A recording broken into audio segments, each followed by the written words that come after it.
to another video with the Efficacious gentleman. It's another how-to. We're in the kitchen. As I say, I usually make things as I need them, and right now what I need is some, I call it perfume, that's an umbrella term, but what I'm actually making today is an Eau de Toilette, excuse the pronunciation, and I'll go into a little bit more detail about what the difference is. But first of all, the usual. It's very simple, kind of. Making perfume or Eau de Toilette and things like that is very simple, but it's also not so simple, and then it can also get quite complicated. I'll explain that more as we go, and hopefully that will become clear. And what I'm going to do is today I'm going to jump right into it rather than doing a whole load of talking. So we're going to start looking at the ingredients, start measuring them out, and I'll talk to you about why I'm putting them in there. So let's get started. Okay, so at its very basic, making some kind of perfume is putting your scent into something that you can then put it safely onto your body. That's it in its basic form. It can get a little bit more complicated in what you use as the method of getting onto your body. Some people make solid perfumes using oils and waxes. You can also just use oil. Personally, I wouldn't necessarily go down that route, especially starting off. Some people use vodka or a very pure alcohol, a drinking alcohol mixed with water. That's also possible, but it's not so great. I have used that before. What I'm using here is what's called here in Austria Weingeist. It's denatured alcohol. It's very high percent ethanol mixed with something just to make it undrinkable, but it's still perfectly safe. In America it would be called Everclear, that sort of thing. So that's what you're looking for. There's a very slight smell to it, but not very much at all. That's a problem with things like vodka. You have to get one that has no smell. And what I'm going to be doing is I'm going to be mixing in some different scents here in order to make our Eau de Toilette. Okay, so this is basically where the first level of complication comes in. Because depending on how much scent I use to carry a material, it kind of defines what it is officially known as. If it's an Eau de Toilette or an aftershave, aftershaves will typically have between 1 to 3% scent in the carrier material. Eau de Parfum will have 10 to 20%, and what we're doing today is 15%, which would technically be an Eau de Toilette. It could also be classed as an Eau de Parfum. I'll put some details in the description below about that. So that's where a little bit of extra confusion can come in. There's then also the complication between how much of what kind of scent I use. So a perfume has what's known as head, heart and base notes. So for example here I have got some lemon essential oil.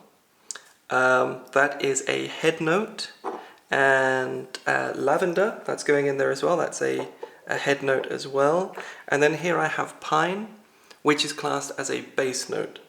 And scents or perfumes generally have a proportion mix of those. What I'm making today does not fit that.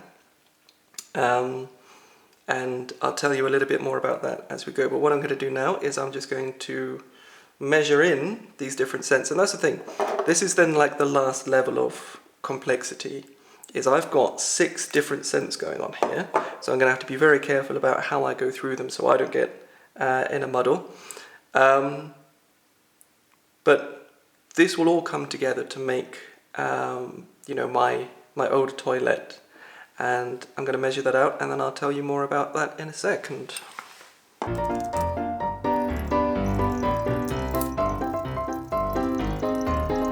That's one of the 6 down. I just wanted to take a minute to talk to you about the material I'm using. So I'm making this in the bottle because that the Weingeist came in, because I'm actually yeah, I'm almost at the end of the bottle, so the amount that's in there, I'm going to be using to store my Eau de Toilette, while I decant it then into a smaller bottle, cover up the name of the old Eau de Toilette that was in there. So I'll put it into here for actually using it because it's got the spray. But when I make a larger batch, I keep it in a different bottle. I can also repurpose old alcohol bottles. These are great for storing them in as well. This one had an old aftershave. But yeah, what you need is a good scale, because in the amounts that we're talking, we have to be quite accurate with the scents that we're measuring in. Yeah, and then something to store it in, something to actually use it as an aftershave, and of course, yeah, the scents and the bottle itself. Now, I would say maybe don't try to make big batches first of all, mainly because, yeah, it's always best to keep it small. If you keep it small, fewer mistakes can happen, and also if you don't like the scent that you make, then yeah, you've not wasted a load. Okay, so that said, I'm now going to carry on with the other ingredients. One thing that I want to say right now is when it comes to the scents that you use, you have to think about what is skin safe and what is not. One resource that I use for inspiration and also for finding scents that I like, commercial aftershaves and what is their makeup, is a website that's known as basenotes.com. I'll put a link in the description below because that website is very, very handy. But yeah, you have to think about what is safe to go on the skin and in what levels. I'm using lemon and lime, which can be photo sensitive, so when in the sunlight it can cause problems, but in the amount that I'm using and in the amount that we use when we're putting a scent on, it is actually safe. But yeah, you don't want to use like 10% cinnamon or anything like that. That would probably be unsafe. So just bear in mind when you're using your scents, make sure that it's skin safe. Now, I thought that because all of my bottles were small bottles that they would have had droppers on. I forgot that this one actually doesn't. I think because I was making a soap and I needed to use quite a lot and the dropper was actually causing me more problems. But I learned a trick from a lady called Deanna at soapmakingforum.com as to how you can use one of these as a dropper. So what I do is I hold it tightly across the bottle, making sure it's touching both ends, and then I can very slowly tilt it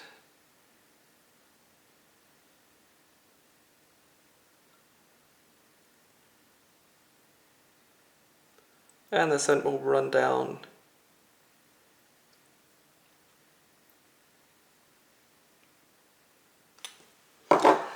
Now, of course, that method can be a little bit wasteful because there would be some material on the skewer itself, but it does mean that I've not over poured or anything like that.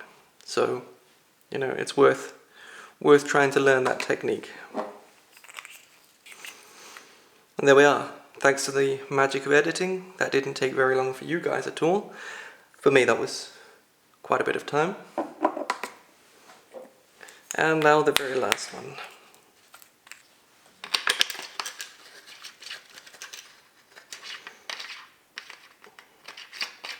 Okay, so I'm just going to give that a bit of a shake, just to get that all mixed together. Yeah, and that's basically it. So as I said, very simple. I'm mixing a certain amount of scent into a certain amount of something that is going to allow me to get that onto my skin. Perfume is very, very simple. Materials I needed a good scale for making sure I could measure accurately. I needed something to get it onto my skin, so the carrier material, and I needed some scent. That's basically all you need. I wouldn't even need a spritz bottle. I could just, kind of put this onto the hands and put it on, as you might with an aftershave. Would be a little bit wasteful. Spray bottles, they are there for a reason on a lot of perfumes. The experts know what they're doing. So if you have an old perfume bottle or eau de toilette bottle, you can repurpose that, absolutely.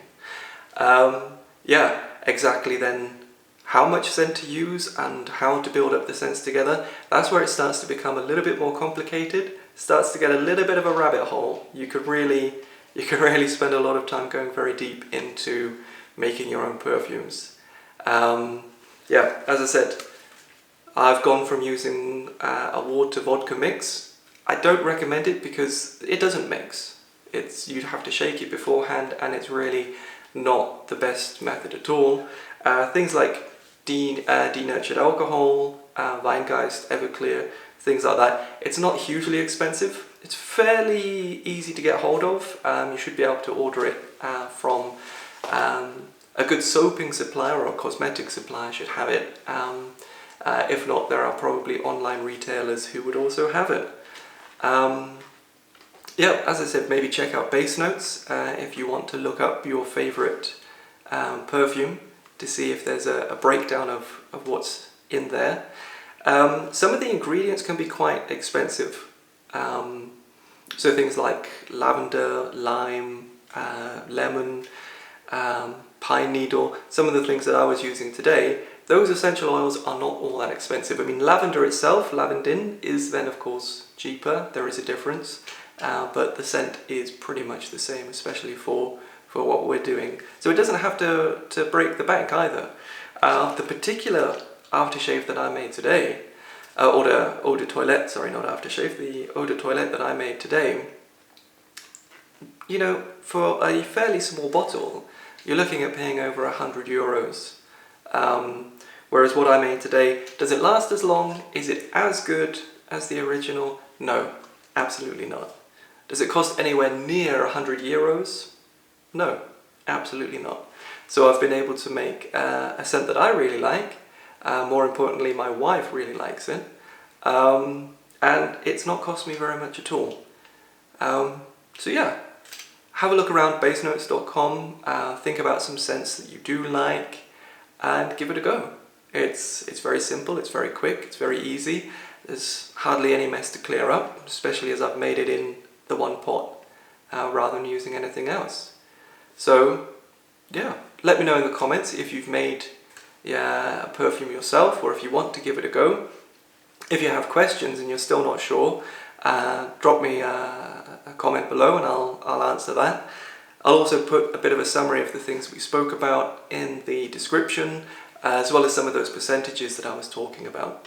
I'm also going to put a recipe below that uses a lot of the same ingredients as I said, but there is one change because this is my favourite. I'm keeping this for me, but my second favourite scent, I'm going to share that with you as well. It's also a great scent for the men there, and for the ladies if you want to give it as a present. This is a fantastic present if you know the kind of scents that people like.